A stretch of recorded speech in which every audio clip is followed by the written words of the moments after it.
Bismillahirrahmanirrahim. Assalamualaikum warahmatullahi wabarakatuh. Alhamdulillahilladzi hadana li hadza wa ma kunna linahtadiya laula an hadanallah. Asyhadu an la ilaha illallah wahdahu la syarikalah wa asyhadu anna Muhammadan abduhu wa rasuluh. Segala puji dan syukur bagi Allah Subhanahu wa taala yang senantiasa memberikan kita banyak sekali nikmat. Salah satunya nikmat sehat, kemudian nikmat iman, sehingga kita bisa menjalankan ibadah kepada Allah Subhanahu wa taala dengan maksimal. Salawat serta salam semoga selalu tercurah limpahkan kepada suri teladan kita Nabi Muhammad sallallahu alaihi wasallam, juga kepada keluarga, sahabat serta umat-umat beliau yang senantiasa istiqomah dalam menjalankan sunnahnya. Semoga kita termasuk di dalamnya. Ayah, bunda, serta anak-anakku yang senantiasa dirahmati Allah Subhanahu wa taala, perkenankan saya pada kesempatan kali ini akan menyampaikan terkait amalan andalan. Utamanya ini sebagai nasihat bagi diri saya pribadi, semoga dapat bermanfaat bagi kita semuanya. Yang dimaksud dengan amalan andalan di sini adalah amalan di luar amalan wajib yang dilaksanakan secara terus-menerus hingga akhir hayat kita. Tentunya amalan ini harus sesuai dengan kaidah Al-Quran dan Sunnah. Pertanyaannya, apakah kita sudah memilikinya? Berikut akan disampaikan kisah amalan andalan dua orang solih beserta dengan keutamaannya. Kisah yang pertama diriwayatkan dari Anas bin Malik. Ia berkata, ketika kami duduk-duduk bersama Rasulullah Shallallahu Alaihi Wasallam, tiba-tiba beliau bersabda, sebentar lagi akan datang seorang laki-laki penghuni surga. Kemudian seorang laki-laki dari Ansor lewat di hadapan mereka, sementara bekas air wudhu masih membasahi jenggotnya, sedangkan tangan kirinya menenteng alas kaki. Esok harinya Nabi Shallallahu Alaihi Wasallam bersabda lagi, akan lewat di hadapan kalian seorang laki-laki penghuni surga. Kemudian muncul lelaki kemarin dengan kondisi persis seperti hari sebelumnya. Besok harinya Rasulullah Shallallahu Alaihi Wasallam bersabda lagi, akan lewat di hadapan kalian seorang laki-laki penghuni surga. Tidak berapa lama orang itu masuk sebagaimana kondisi sebelumnya. Abdullah bin Amr bin As mengikuti laki-laki tersebut. Kemudian ia izin menginap di rumah laki-laki tersebut selama 3 malam.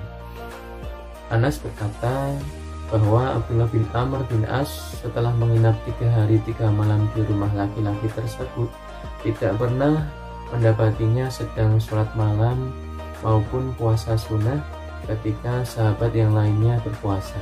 Kemudian ketika Abdullah bin Amr bin As akan pulang, ia bertanya pada laki-laki tersebut, Anda mempunyai amalan apa sehingga disanjung Rasulullah Shallallahu Alaihi Wasallam dengan sebutan penghuni surga? Dengan tawaduknya, laki-laki ini menjawab, saya tidak punya amalan yang istimewa kecuali seperti yang Anda lihat, kecuali saya hanya membiasakan diri sebelum tidur memohon kepada Allah Subhanahu wa taala untuk menghilangkan sifat iri hati dalam diri saya pada nikmat yang diberikan kepada orang lain dan memaafkan kesalahan orang lain kepada saya. Kemudian kisah yang kedua ini diambil dari kitab Riyadhus Shalihin, bab dermawan dan gemar berinfak serta yakin kepada Allah. Abu Hurairah radhiyallahu an meriwayatkan dari Nabi Shallallahu Alaihi Wasallam bersabda, ada seseorang yang berjalan di tanah gersang. Tiba-tiba ia mendengar suara dari awan, siramlah kebun si fulan. Awan itu menepi lalu mencurahkan airnya ke tanah gersang. Saluran air di tempat itu telah menampung semua air dan mengalirkan air itu hingga ke tempat seseorang yang sedang berdiri di kebun. Orang itu memindahkan air dengan embernya. Orang tadi bertanya kepadanya, "Siapa namamu?" Ia berkata, "Fulan," nama yang didengarnya dari arah awan tadi. Orang itu bertanya, "Hai hamba Allah, mengapa kamu menanyakan namaku?" Orang itu menjawab, "Karena aku mendengar suara dari awan yang airnya sampai sini. Siramlah kebun si Fulan dan disebutkan namamu. Apa yang sebenarnya kamu lakukan?" Ia menjawab, "Jika kamu menanyakan hal ini, sebenarnya aku melihat apa yang dihasilkan kebun ini. Lalu aku sodakohkan sepertiganya, aku makan bersama keluargaku sepertiganya, dan aku kembalikan ke kebun itu sepertiganya." Hadis riwayat Muslim.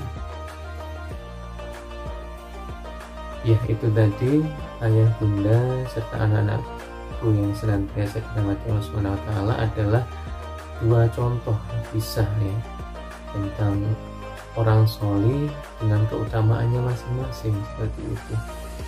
Dan masih banyak sekali kisah yang lainnya. Nah, ini adalah dua contoh saja yang diambil. Yang pertama tadi adalah kisah orang solih yang istiqomah secara terus-menerus. Setiap sebelum tidur ia selalu membiasakan diri untuk memohon kepada Allah SWT agar menghilangkan sifat iri hati terhadap nikmat yang diberikan Allah SWT kepada orang lain dan memaafkan kesalahan orang lain kepada dirinya.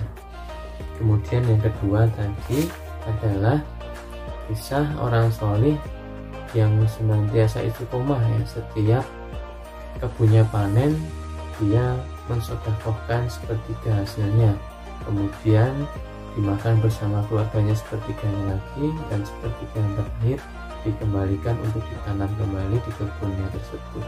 Nah, itu sehingga Allah Subhanahu wa taala mudahkan untuk kebutuhan airnya walaupun kebunnya itu di tempat yang gersang seperti itu. Nah, luar biasa. Semoga kita semuanya bisa untuk mengambil ibrah dari dua kisah tersebut ya, dan kemudian kita bisa menentukan seperti itu jika kita belum mempunyai amalan andalan yang di luar amalan wajib ya, yang kita lakukan secara terus menerus ya, hingga akhir hayat kita, yang semoga itu menjadi wujud kecintaan kita kepada Allah Subhanahu wa taala maupun Rasulullah SAW, dan kita menjalankan amalan yang secara istiqomah ya, secara istiqomah terus menerus seperti itu. Semoga nanti bisa menjadi sebab ya, menjadi sebab turunnya rahmat Allah Subhanahu wa taala, sehingga kita semuanya nanti bisa dimasukkan ke dalam surganya Allah Subhanahu wa taala. Seperti itu ayah bunda serta anak-anakku yang senantiasa dirahmati Allah Subhanahu wa taala yang bisa disampaikan. Semoga bermanfaat, kurangnya dari saya mohon maaf. Assalamualaikum warahmatullahi wabarakatuh.